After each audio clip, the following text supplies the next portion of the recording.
দর্শক, ডেঙ্গু পরিস্থিতির আরো খবর জানাতে বরগুনা থেকে আমাদের সাথে যুক্ত হচ্ছে সহকর্মী আবু জাফর সালেহ। সালেহ, আপনি হাসপাতালে অবস্থান করছেন দেখতে পাচ্ছি, কি অবস্থা? রোগীর সংখ্যা কি আরো বাড়লো কিনা জানাবেন।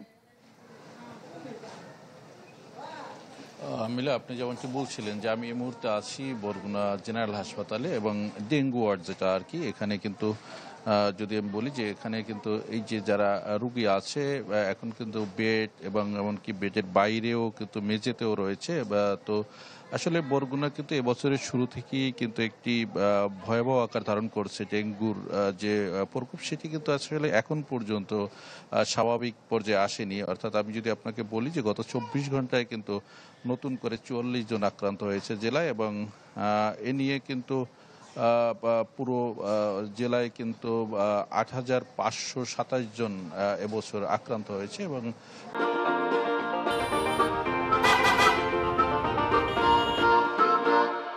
সরকারি হিসাবে নিহতের সংখ্যা কিন্তু 14, তবে সেটি বেসরকারি হিসাবে 62 জনে পৌঁছেছে। অর্থাৎ যেটি হচ্ছে যে আপনি বুঝতেই পারছেন যে আসলে যে ডেঙ্গু যে পরিস্থিতি সেটি কিন্তু এখনো ভয়াবহ অবস্থায় রয়েছে। অর্থাৎ 127 জন কিন্তু বরগুনা জেনারেল হাসপাতাল সহ বিভিন্ন জায়গায় কিন্তু আপনার ভর্তি রয়েছে এখন পর্যন্ত।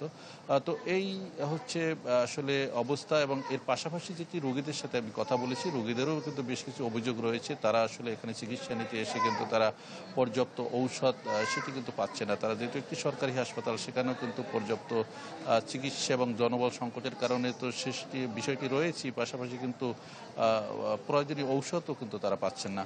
আর এর পাশাপাশি আসলে ডেঙ্গু নিয়ন্ত্রণে যেসব কার্যক্রম পৌর কর্তৃপক্ষ বা যাদের নেয়ার কথা বা সেটিও কিন্তু এখন আসলে সেটি চোখে পড়ার মতো তেমনটি নেই এবং এই অবস্থা কবে নাগাদ এটি আসলে এই ডেঙ্গু পরিস্থিতি স্বাভাবিক হবে এমনটিও চিকিৎসকরা বলতে পারছেন না।